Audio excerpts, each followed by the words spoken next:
Welcome back. I'm here again with Dr. David Morehouse. Dr. Morehouse, welcome again. Thanks, Sean. Hi, everybody. Today, we're going to talk about a technique called thought incubation. Dave has talked about it in the past a little bit, but just for a refresher, Dave, what is thought incubation and why is it useful? Yeah, thanks. Well, the first time I ever experienced it was in Washington, D.C.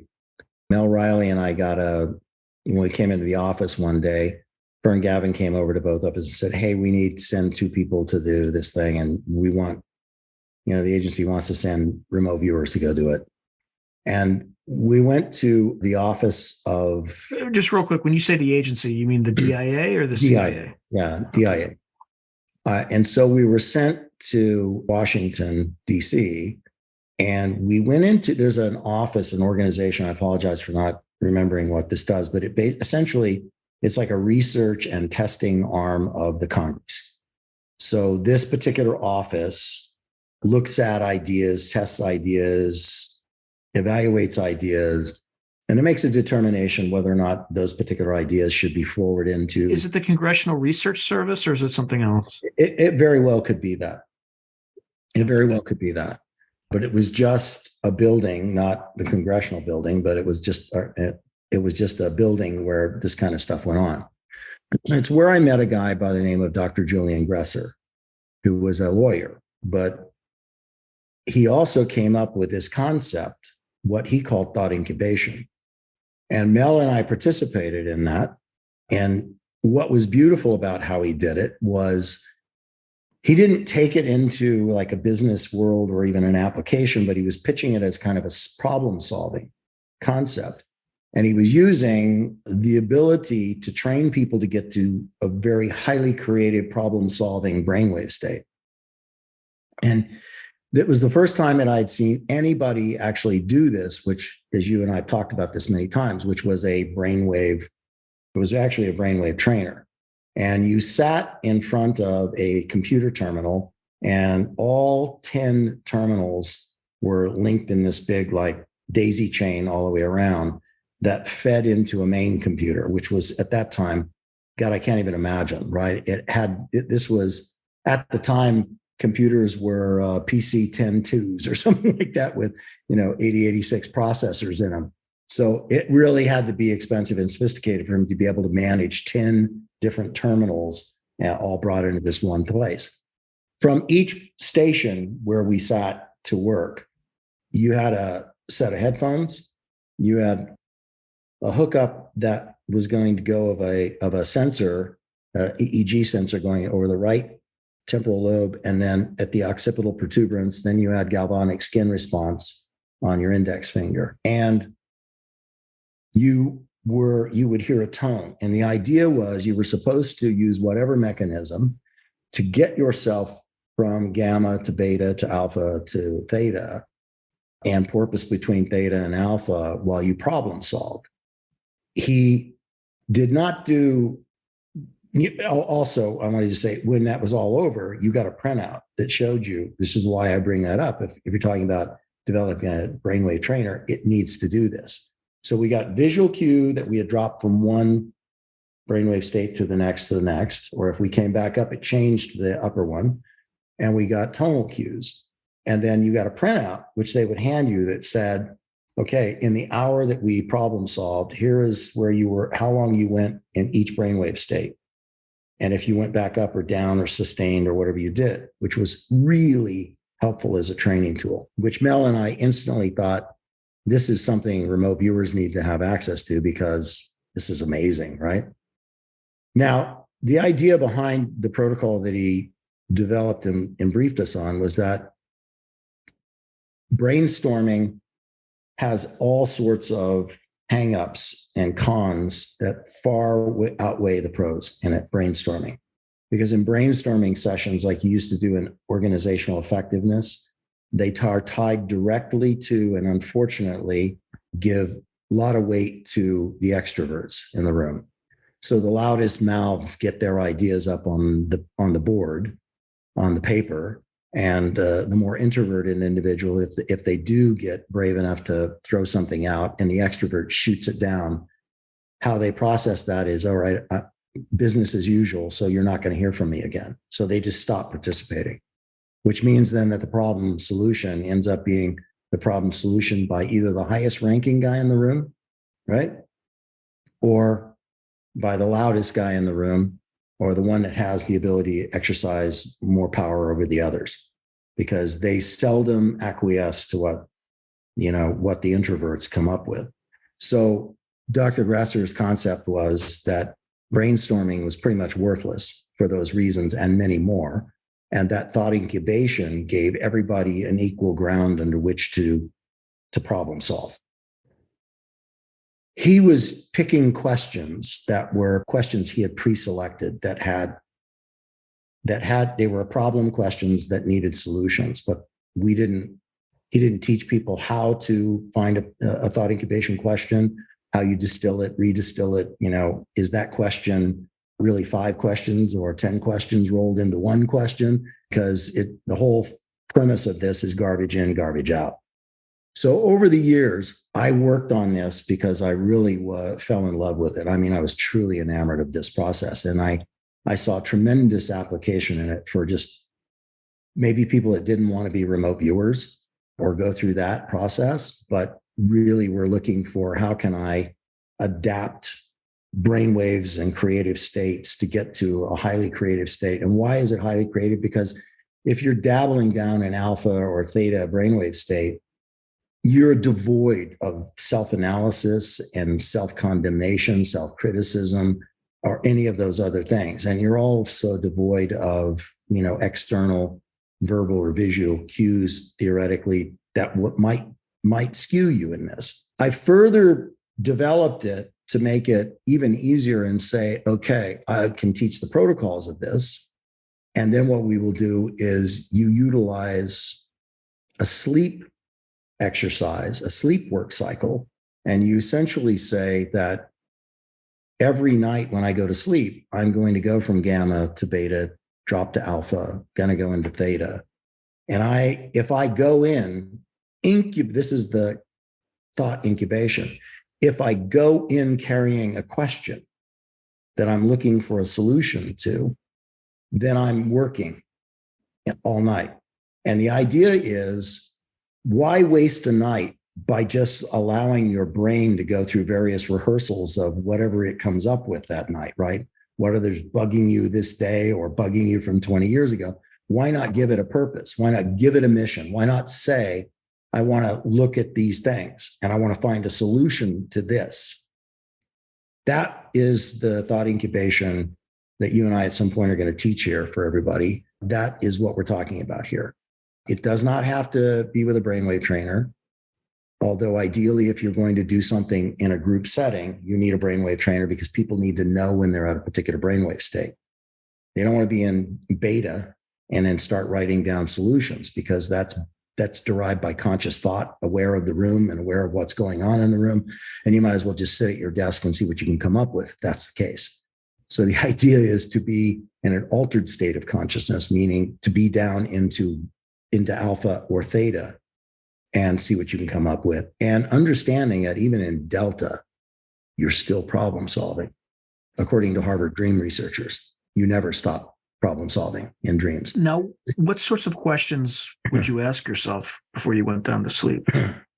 This is the hardest part of learning how to thought incubate. Questions we generally speak and think now in terms of great generalities and brevities, right? And you have to come up with a question that you have to be capable and willing to do the work, because this is the hardest part. That can be anything. I mean, I just jotted down 20 things and said, problem solving examples like work, target, goals, superiors, peers, right? Work and target and goals and superiors, et cetera. Life in general, marriage, stay, end, repair, relationships, stay, end, repair, finance and mortgage and credit card debt and job security in the future, my savings, et cetera, self, next chapter in life and reinventing and moving forward, self-health, fitness, appearance. These are big things. These all actually come from a list of the top 100 things that people commiserate over in their life every day. Parenting, pregnancy, birth, raising children, the life for them that they are going to inherit, family health and relationships, self, getting old, death, facing death. That's just 10. You could come up with hundreds, if not thousands more, environment, war, politics, all these things. But let's just say, whatever of these categories that you might pick, you have to objectify what from that topic you actually want to thought incubate. And that is the problem. This is where you kind of have to get jiggy with it. You have to figure out what is going to be the question that you're going to look at.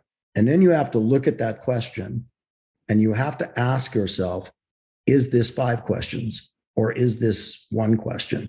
And I assure you that when you write your first question, particularly if you've grown up in the last 40 years, you're going to write a question that's 10 questions. What should I do next in life? That's 10, maybe 20 questions. What should I do next in life? It sounds to you like it should be a simple question, but it's not.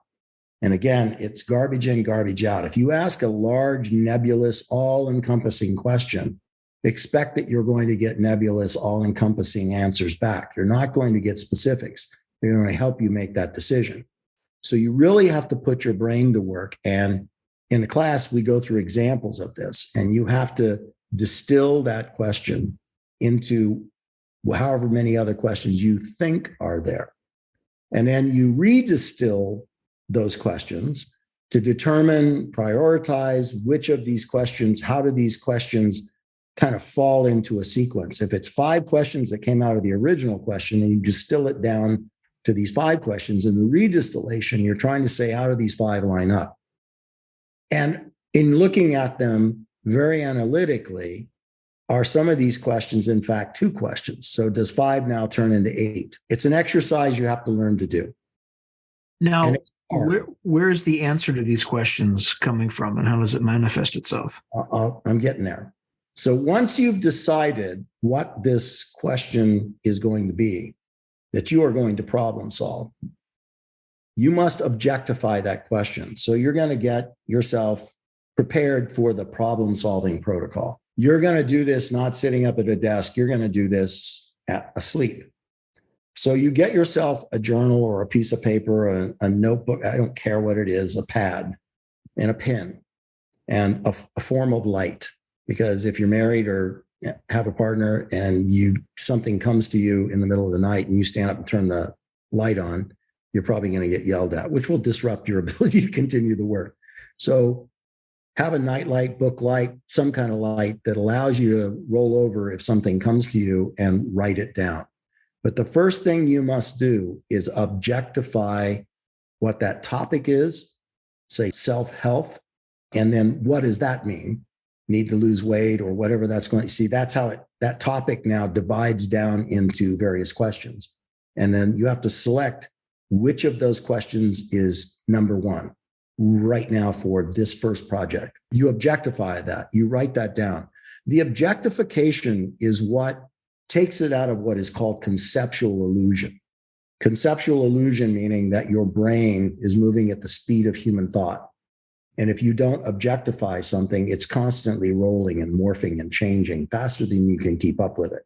So by writing it down, it locks it into your conscious mind and therefore locks it into your unconscious mind. Now, where do the answers come from? They will come from the holographic matrix field. That's where it comes from, this place where the waveform expression of all things exists. This is an eternal trove of answers, of thoughts, of understandings that span the length of space, time, and dimension that are there. And your unconscious mind is always tapped into this. It's what remote viewers do. That's how remote viewers detect, decode, and objectify. Well, you're not going to be going through that protocol now. You're going to be doing something entirely different. You're going to use your sleep to try to perceive answers to these things. Now, does this sound like a crazy thing? No. Well, it may sound like a crazy thing, but this is how Ely Callaway invented Big Bertha. This is how Buck Charlson, invented probably 35 of his patents. At least that's what he told me, is that he always did it when he was napping or when he was asleep. Same thing Edison did. Edison would take a nap and do this. He would incubate these things, although he didn't call it thought incubation. So again, you identify your topic, you decide on that topic, what are the questions that you're trying to get answered? You decide which of those questions are you going to go after? And then you have to decide, is that question 5 questions rolled into one? That's called the distillation and the redistillation and prioritizing of the question. So you get to the one you're going to thought incubate. You objectify it. You write it down on the paper. Your intention now is the next piece of this. Your intention is what drives pretty much everything in your life. So you have to make an intention that you're going to remember what you perceive out there during your sleep. That's just it. My intention is I will remember what I perceive out there. You lay down to go to sleep. You've got your notepad and your pen. You got a nightlight in case you need it. A brainwave trainer if you choose, but not necessary. You could just put some relaxing sleep music on a timer to help you drift into sleep. Because even listening to some ambient music or something else that helps you drift into sleep, that's fine. And it doesn't pollute anything or corrupt anything that you're doing. Because what you know in your mind is that this is the question you are going to thought incubate, and you are going to remember what you perceive out there. You will drift from beta down into alpha. You will drop into theta, and you will go into delta. And throughout the night, we are always porpoising. It's called going up and down and up and down and up and down. When you are awakened by some thought, the concept is within the protocol, you roll over and you write that down. You objectify it right then and there if it's there. Now, some of you may find that it's difficult to remember what you just objectify, what you're trying to objectify. And that's just a matter of practice. It's like people who record their dreams didn't get there just because they said, I'm going to do it. They got there through the practice of doing it. It takes some training for your brain to be able to recall it in pattern for you to capture it. When you first start out, you're liable to start a sentence and the other end of the sentence kind of disappears and you meet somewhere in the middle. But that will change with practice and with continued reinforcement of your intention. It also means that the answer to that question may not show up in the first night or the second night or the third night or fourth or fifth or sixth or seventh or eighth. There is no predetermined time limit that you spend on one of these. You do it and recognize that every night you have this opportunity, you are going to transition through all those brainwave states. You cannot avoid it. Don't take sleep medications. That won't help. That just creates a fog. But just go to sleep to the ambient music and know that you are going to step into a place where the answers are there in waveform expression. And who knows where they originate from, but they are there. I promise you that. When you come up again, if you're awakened in the night, record the next piece, the next piece, the next piece, the next piece. When you awaken in the morning, if you're up, okay, I'm done. The first thing you do before you go get a cup of coffee, before you do anything else, you objectify everything you can remember from what was perceived that night, or right then in that morning as you were coming back up from delta, back up to theta, back up to alpha, back through beta, where you're now eyes pop open, you're consciously aware, roll over and objectify, objectify, objectify. In the class, we'll teach you something called mind mapping. Mind mapping helps you capture a lot of scattered data very quickly and then work around the captures to find out other supporting concepts around one piece of information. This isn't the place for me to talk to you about that, but in the class, we'll talk more in detail about that and have several exercises where you can learn how to mind map if you don't already know how to do that. From the mind map, you will then write a summary. And the summary is always with the intention of answering the question. If the question is not answered, then you have to look at the summary to determine, is that because of the structure of the question, or is it telling you that there's actually a different question that you need to be exploring. These are things we'll talk about more about how to analyze questions and summaries and to determine if one question is now answered in a summary and shown to be not the question you want to go for, that the summary indicates there's a different kind of question you should be asking yourself. And that becomes the process. You are going to go through this every night for every problem solving process that you want to go through. Does it make you more fatigued in the morning? Absolutely not. At least it's not been my experience, and I've been doing it for 30 years. There is rarely a night that I do not make use of this time. I'm a firm believer that if you just go to sleep and you put your brain in neutral, it's never in neutral, at least according to Harvard Dream researchers. So if you don't give it work, it'll find something to occupy its time. And you'll go into various dream states, which may be good or bad or productive or non-productive or just freaking frightening, right? But the idea is give your brain something to do. It's connected to the unconscious already, to the holographic matrix field. So give it a purpose to spend that time that you're going to be sleeping to problem solve, to thought incubate for you. You will not feel it the next morning, I promise you, but you will start to do highly creative work on your own every night, as opposed to just turning the TV on and going to sleep to episodes of Friends. It's just a great way to spend every night doing something productive for yourself. And you're going to find that the answers that will come are not typically answers that can be derived by just everyday conscious thought. Why? Because you've got so many things that are impacting you. You have self-doubt. You have this from people around you, family or loved ones or wherever it is that might be there that are impacting and scratching away at you and telling you what you should do, et cetera. So the self-doubt is a big thing, the second guessing of yourself, the idea that also when we try to sit down and go through these things for ourselves, we typically cognate then in a linear format, and that's not how your brain is working. Your brain is highly effective in creating a nonlinear format. Doing a thought incubation is nonlinear format, which is why when you learn nonlinear mind mapping, you're going to see the power of that and how it dovetails with thought incubation and the thought incubation protocol. And you're going in a place devoid of self-doubt, devoid of self-criticism, devoid of external criticisms and directions given, et cetera. And you're going to come up with highly creative problem solving that works for you based on the questions you ask for yourself and the attention that you establish for yourself every night. So yeah, that's it. Sean, do you have questions? Yeah. When you get answers to these questions that you ask, A, how do you know that they're answers? And B, how do they manifest themselves? Are they symbolic, or are they very clear answers, or is it just dependent on the individual? Excellent question. It depends on the individual. It depends on how long you do this and how much you practice it. It's like anything else. If you think it's a 5-day, solution to a life problem, it's probably not a good solution. So I found that in the early days of practicing this, that you have to spend time analyzing and looking at and considering why certain answers show up.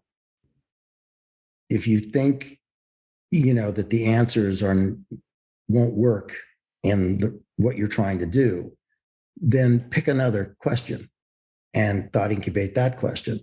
And you keep doing this work until the answer materializes. Now, some may a skeptic might step forward and say, oh, well, what you're actually doing is that, just going through an analytical process of what's written on the page. Yeah, no kidding.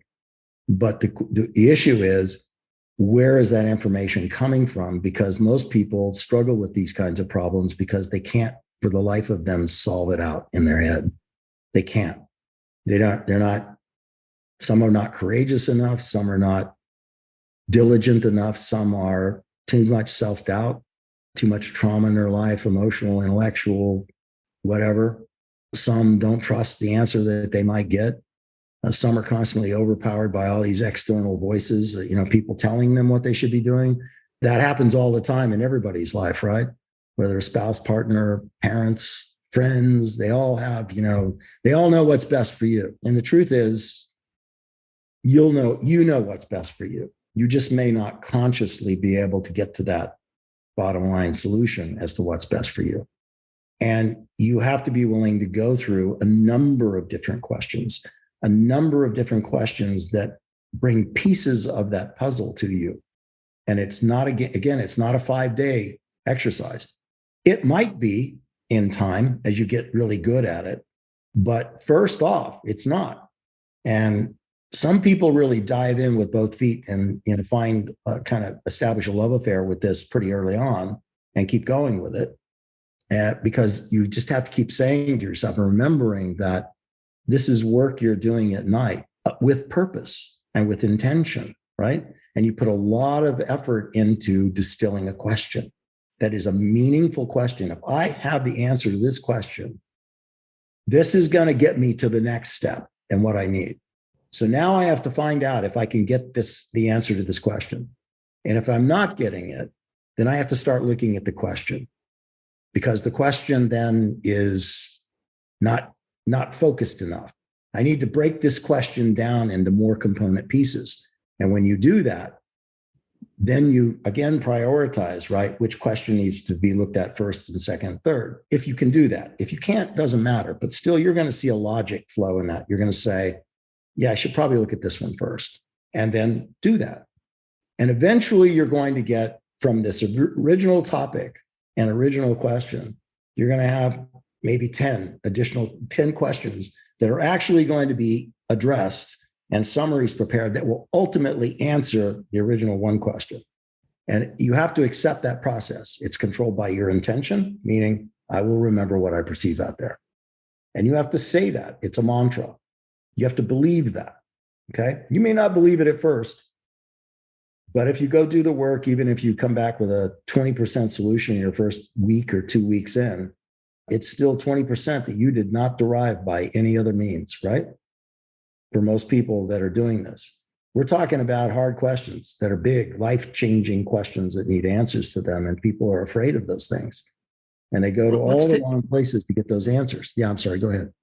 Let's take an example of probably one of the more common questions that I know off the bat it's going to be too generalizable of a question, but a lot of people would think one question they might ask is, what is my purpose in life? Right? That's clearly too generalizable. Way too general. Yeah. So how would somebody break that down in order to make, as an example, I mean, there's going to be a different way for each person, but how would they break that down? Simple. What would your purpose be in relation to what? Finances, the future, the environment, family, self, right? All those topics that were there. So if you're saying, what's my purpose? Well, your purpose in life is to address all those topics. Mm-hmm. Your purpose in life is to accurately, adequately address and live in accordance with the right answers as you see it in your life for every one of those topics and 100 more. So that's why saying, what is my purpose? What's your purpose in what? Relation to God, in relation to your marriage, in relation to your relationship with your children, your relationship to your boss. You see, that's why a question like that doesn't work. You have to say to yourself, if you want to address what is my purpose, then you have to say, in relation to what? And if, let's say, your purpose is in relation to your marriage, mm-hmm. Okay, then the next thing that has to be done is that question, what is my purpose in relation to my marriage? Okay, you gotta break that up. That could be 20 other things. Purpose in relation to the marriage and making sure that my wife knows I love her. Purpose in relation to the marriage and doing everything I can to strengthen this marriage. Purpose in relation to the marriage to make sure that I'm a listener as well as a talker. Purpose in the marriage to make sure we're sexually compatible. Purpose in the marriage. You see, it can just go through all these things. And you have to be willing to do the dirty work of just sitting down and looking at that. And you can either mind map that non-linearly, which is what I encourage people to do, or you can stack that in an outline form, which I don't encourage people to do, because when you're stacking things in outline form, what's happening is you're subconsciously feeding into the conscious evaluation of that. You're deciding this is more important than this. and it's more important than this. You always start off with the top thing or what you think is supposed to be the first thing. So it's kind of like doing an outline for the Empire State Building. It doesn't start with the aircraft safety light on the top.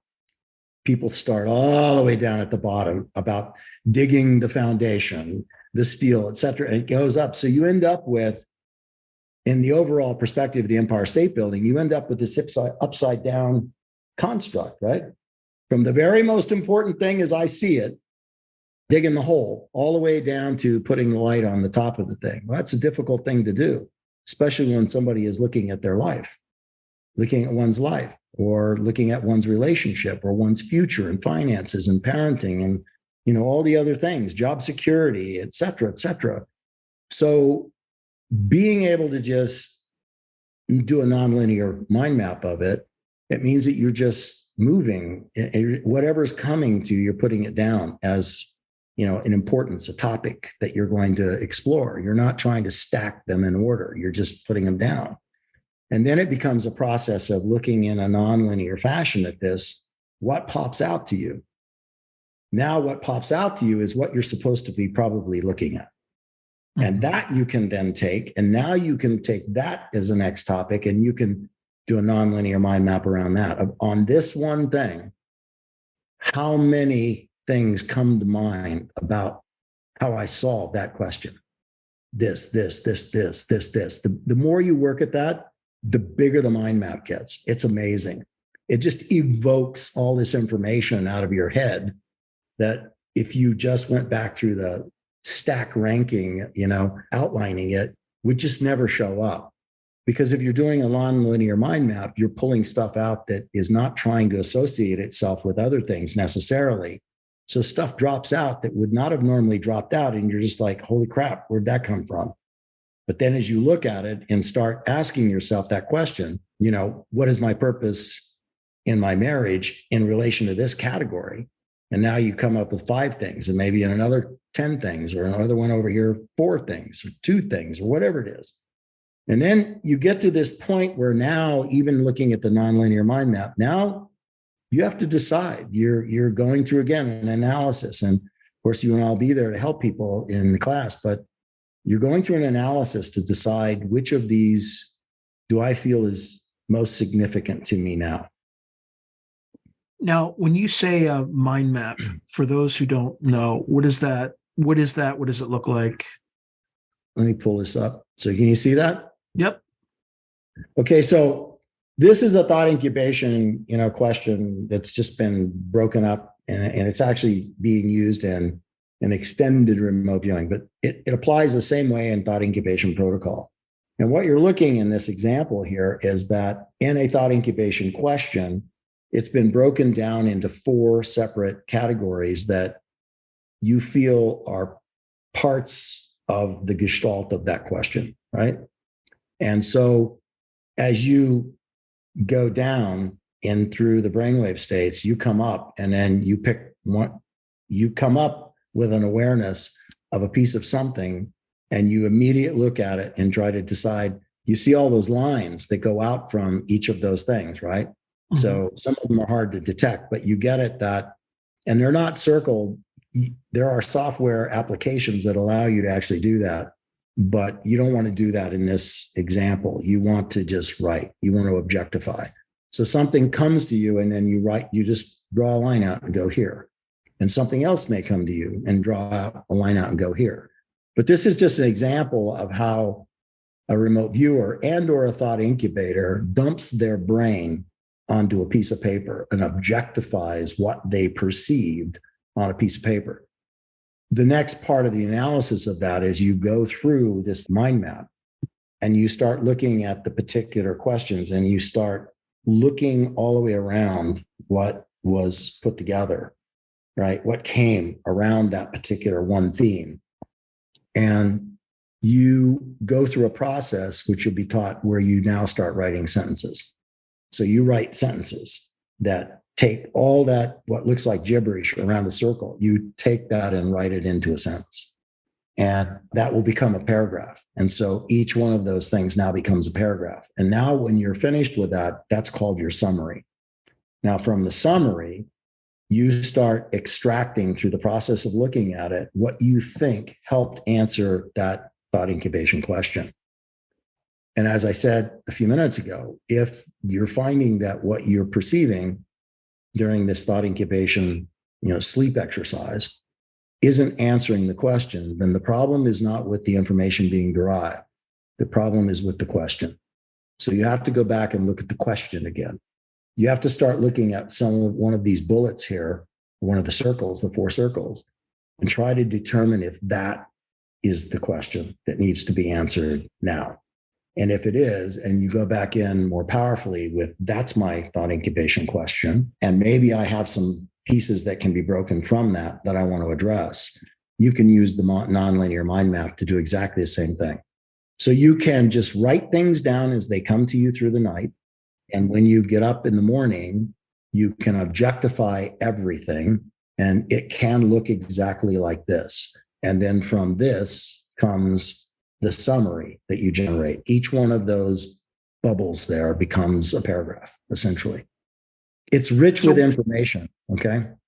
Yeah. So is this generated post your dreams, or is it generated prior to your dreams, or both? Well, you're not dreaming if you're doing this work.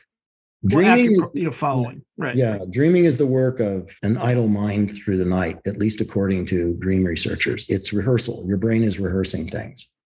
It's going through things and rehearsing them. It's taking bits and pieces, parts and fragments and other stuff, and it's not it doesn't lay dormant through the night. It's going to work. It's going to find things for itself to do, unless you give it something to do. This is the whole theory behind this, the whole idea behind this, which is give your brain something to do during the night in a very fixed, logical, scientifically proven form that is highly creative, highly void of all the external factors that limit your ability to do the analysis in conscious mind, and do it, dump it down here, and then put it together and see what it says. And it's mind-boggling. Now, when I was in Commander General Staff College, I did a master's thesis. I did 2, but I did a master's thesis for part of my Central Michigan University business administration thesis, master's. And what I did, I got permission to do a thought incubation versus brainstorming. And I had access to 2 staff groups other than my own. And in each of those staff groups, one I did first thought incubation, and the other one I did the same problem that needed to be solved and did it through with a third party, did a standard organizational effectiveness brainstorming session, and then swapped different questions now, but the brainstormers became incubators and the incubators became brainstormers. And there was no less than a 62% increase in usable data coming from thought incubators as opposed to brainstormers. Now, how do people do this in groups? Oh, simple. Just like Julian Gresser did it.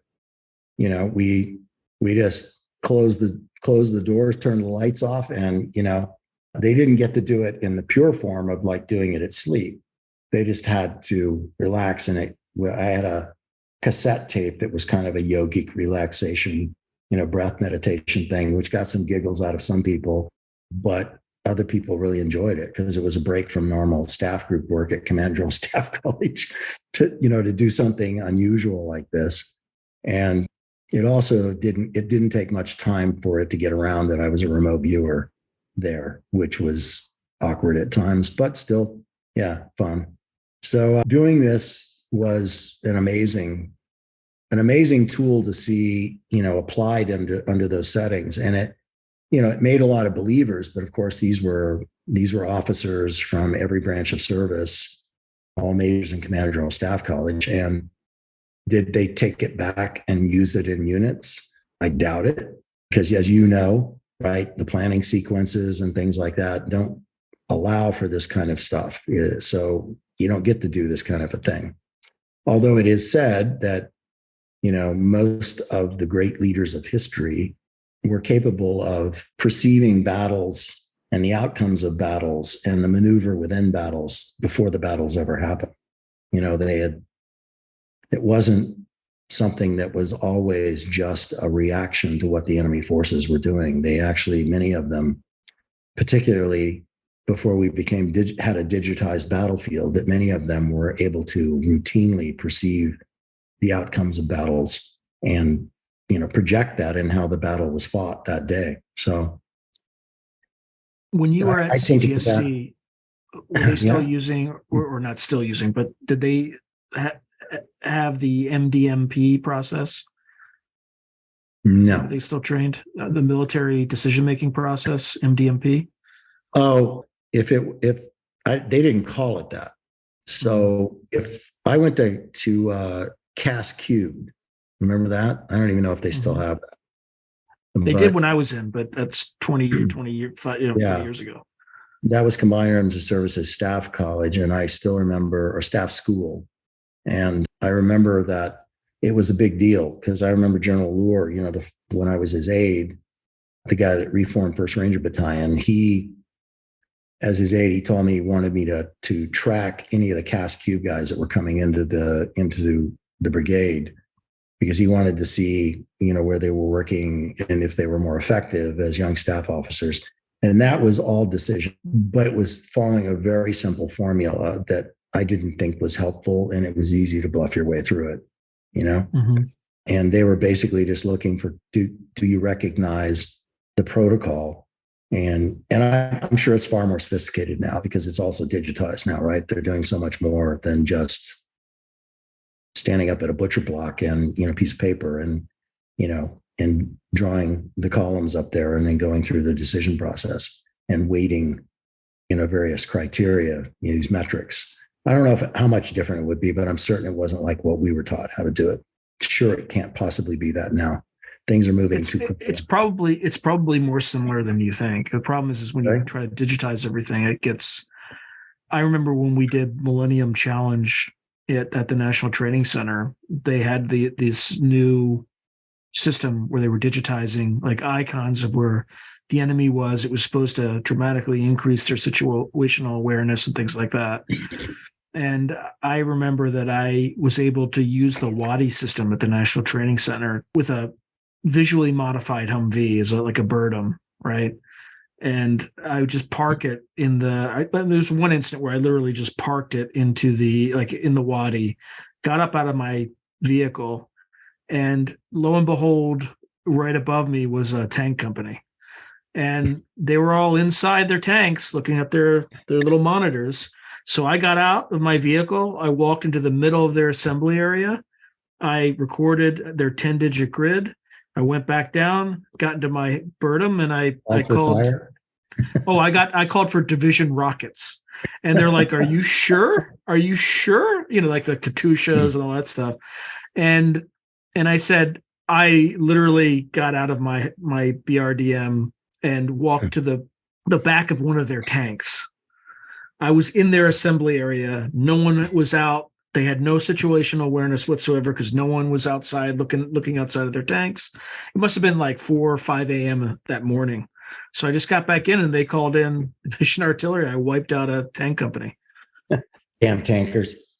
They in where the air conditioner, running the air conditioners, eating MREs. Well, just to date myself, Luer was one of the guys that did the first actual wargaming for the defense of the Panama Canal. And he brought in some kid who was this ultimate nerd, like a bored war gamer. And so they built in Panama in one of the old artillery, firing positions. The whole thing was gutted so that they could now put all the brigade command and staff in there. And then there was this giant board game with grids. I mean, I'm not kidding. And it'd be 50 feet across, 100 feet long. And it was just the whole canal in an enlarged map with board games and check squares all over it.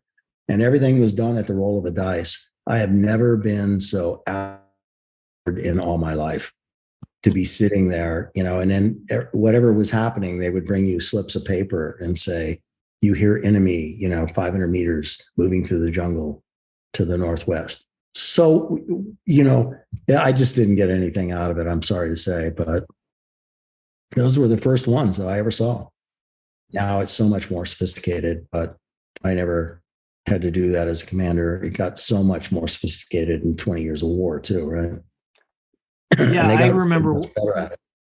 when I was there, they physically, had the GPS coordinates of every vehicle so they could watch it as icons in near real time. They were also monitoring all radio communications and feeding it in so they could use that to train people. And then they also used lasers, right? Long range lasers that you could, fire at different points on different tanks, and would have kill probabilities and all that stuff, so that you could at least make it as realistic as possible. By the time I left, we were at war in Iraq, so they were hiring Hollywood script writers to come up with scenarios. They built several towns. They brought in Kurdish speakers as well as Arabic speakers who were people who had fled Iraq, et cetera, to act as villagers. And they were actually live in these villages. And they would run these scenarios that in kind of coin operations, whatever counterinsurgency type operations. So they definitely got really sophisticated. And the same with the IEDs.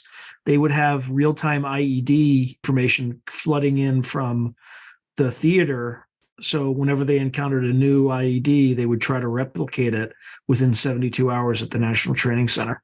So that's after I left. We came back subsequently to write a case at Harvard Business School about how the Army trains its military to adapt to new situations. So anyway, it was definitely worth it. So much has changed. I mean, I would be so out of my element there, especially as I was always a light infantryman, airborne and airborne ranger. And so I just I don't even know what I would have done, in Afghanistan or Iraq, where, I mean, I know what I would have done, but it's hard for me to visualize, the special operations infantry officer role there, especially with ground mounted, rangers, guys are, everybody thinks it's all exotic with the parachuting and stuff like that, but that's just a delivery mechanism. Then you're just boots on the ground carrying heavy loads.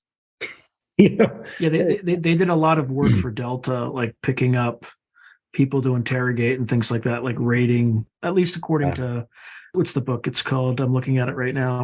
Relentless Strike is the book by Sean Naylor that goes into how that whole thing, I guess metastasize is not the right word, but the Joint Special Operations Command, JSOC, became kind of above and beyond probably what it was originally. Mission creep, yes, became something different. I know that my son, as a command sergeant major, when he went over there, his second or third time, I think, he actually worked for the Rangers. So, and that's what he was doing. He built a detainee center that was there, and the Rangers were bringing him in, and then they would put him in the detention center there, where the military police would take care of them, feed them and water them and care for them, and then, JSOC would come in and grab what they needed and start interrogating. And it wasn't enhanced interrogation techniques. It was just plain old, let me feed you and give you water and you tell me what you can kind of thing. That the enhanced interrogation was over with at that point, as far as I know. But yeah, that was a pretty funny thing to have my son be there working for the Rangers when I had served in the Rangers. And the command sergeant major of the Ranger Regiment was an E4 in my company when I was the company commander. So Blaylock, I think was his name. And when my son told me that, I was like, give me his email address. So I emailed him and go, Sergeant Major, don't you dare start telling bad stories to my son about me. Don't you dare say anything like that. He's, oh, no problem, sir. All good stuff. But he told my son that, when they were young enlisted men, because I made it really hard for them to go to Ranger School. You really had to prove yourself worthy of that slot. I wasn't going to send you just because there was a slot. I turned slots away if I didn't have qualified candidates to go there. It was just my way. And they were all convinced that I was trading Ranger School slots for additional ammo for live fire maneuver. which I never did that. And he told my son, he goes, yeah, we all thought that that's what he was doing. But then we realized as we got older, and increased in rank, that he wasn't doing that. But I did shoot up millions of rounds, because if we weren't deployed, we came back and did, squad movement to contact, platoon movement to contact, company delivered attack, ambushes night, ambushes day, everything live fire, every bit of it live fire. And we got really sophisticated in our, in the way we would build objectives and other things. And it wasn't easy. We would deploy down to Honduras, somewhere, just as kind of a show of force, outside Nicaragua. And we would go into the jungles, and I'd take one platoon and say, you go dig, prepare defense. Every platoon would go prepare defensive positions, where we'd send squads out. Each squad would prepare their, positions where they were going to fight from. And they had to prepare it with the insane intent that they were actually going to be fighting against something coming and attacking them. And then we would shuffle everybody up, so first squad would attack second squad's position, and second would attack first, and, or some we would rotate it around so that nobody attacked a position that they built. They attacked a position that somebody else built. Now, of course, we put responsive targets in there, which in those days were 81 or 60 millimeter mortar boxes that had a screen door spring in it with a piece of WD-1, and you would screw the old silhouette target on that, and there was a hole cut in the middle of the silhouette, and you would put a surgical glove blown up in air and then tied off, and then the WD-1 came through the back of the thing. It was tied around the glove, and then we would put the uniform blouse on the top of it and a helmet on it, a plastic helmet. And if you hit it in the shoulder or some other place, it wouldn't go down. But if you hit it in the chest, which is where we trained Rangers to shoot, if you hit it in the chest, you would pop that glove and the target would snap back, because that spring would pull it back. So that was feedback that you had accomplished what you were supposed to accomplish. And that's how we would do that. And if we had to do, if we couldn't get, remember those stupid propane machine guns that you used to get at Task C to simulate enemy fire, that kind of stuff? They probably didn't have that, but they had these horrible propane machine guns. They were these things that were supposed to give you the sound. Well, we were like, hell with that. So we just put an actual M60 down there, loaded up with a 200 round belt of 4-in-1, and we just had it firing backwards, not back at them, but back, down range in the jungle, firing at just something out there. And we just, they didn't have the blank rounds that had that little red thing that you screwed on the end of the rifle. Blank adapter. Yeah. But that never worked on an M60. Not well. Yeah, that's fair. The blank rounds were too dirty, and M60s were really easily fallible. So we just used live rounds. I mean, we had tens of millions of them to shoot. So I didn't, I wasn't discretionary about it. The only time we ever had to get discretionary is we were in a place like at Fort Bragg or some other place that wanted us to take the tracer out of it. So that became a night exercise where we're trying to take the tracers out of everything. All my Rangers had to pull tracers out and put, condense the belts, which I just hated. I just thought that was a waste of time. Anyway, how it was at Fort Bragg. You start a fire, they would tell you I got in big trouble there one time because we started a little forest fire, and some range control guy came out. I was in the middle of an evaluation, and a range control guy came out and said, stop what you're doing and put this fire out. I went, not doing it. Bye. And he just was so pissed off that I go, I don't live here. I don't work here. And I certainly don't work for you. I'm a Ranger company commander. My company is doing a live fire exercise right now. I'm sorry your forest is on fire. I'm sure you got fire trucks on the way. We'll be through this area very quickly. Holy shit. He was so pissed off, My God, he just wanted my skin hanging up on a pine tree somewhere. It was pretty funny. Getting your panties in a wad over a little leaf fire, moving through. It wasn't like it was a big roaring fire from California, right? It was like people across the ground. Yeah, it's this year, I guess, was okay, but fires have not been great out here. Okay, so with the thought incubation, is that something you've taught or offered in the past? Yeah, I've done it a lot, but I haven't done it enough because I think it's a really powerful general tool, and you don't have to be trained as a remote viewer to do it. You just have to have a desire to learn the protocol, and that can easily be taught. And I think probably what will happen is, and this is not why I'm doing it, but I know what typically happens is once people understand the power of that process and this information, where it's coming from, then it's one of those things that intrigues them to take the next step in that kind of progression. So a lot of people do want to become remote viewers after that. Again, not why I'm teaching it. That's not my goal with it. Never has been. But I find that it's just one of those things that people, when they get it, and they never stop doing it afterwards. But it comes very easy to some people. It comes less easy to others. And it's all a matter of your intention and your desire to tap into that limitless resource of the unconscious mind and the holographic matrix field, right?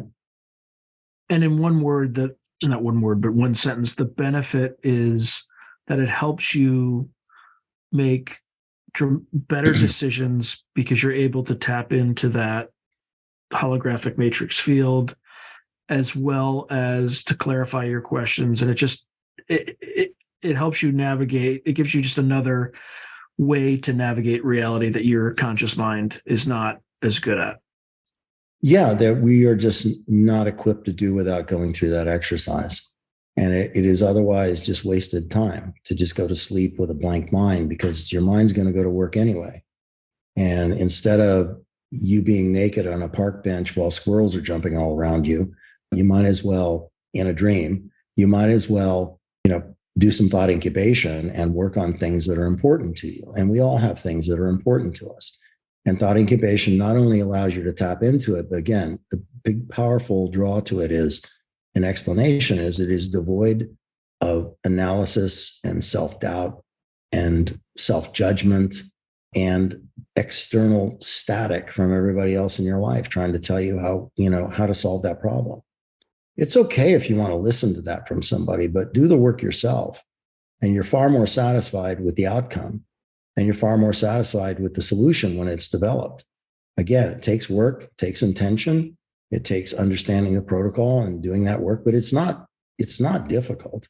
It's just a matter of listening and doing and working at it. And then you've opened up an entire new conduit of information in your life that before you didn't even realize existed. And it's, remember, 62% more accurate than just regular brainstorming, calling on the good ideas of everybody in a room, which I guess might be akin to, your family, your wife, and, relatives, coworkers. It's 62% more usable information, according to the study done anyway, that I did. So, and how long would it take to learn in a course? Would we do it in a day? Okay, so what I'm going to do for the audience is I'm going to put a Google form in the description and the comments. So if you're interested in a course like this that Dave can give, just fill out the information. It just be your name and email address. And if there's enough interest, Dave will come back and provide a course. Teach this bad boy. Yeah. So thank you very much, Dr. Morehouse. Always a pleasure. Thanks for having me, Sean. Really, thank you. I really enjoy it. I miss our time together. It's been too long. Yeah, it's definitely been too long, but there'll be hopefully many more times that we'll chat. So thank you again. You bet. Bye, everybody. If you enjoyed this video, hit like and subscribe, and I'll see you next time.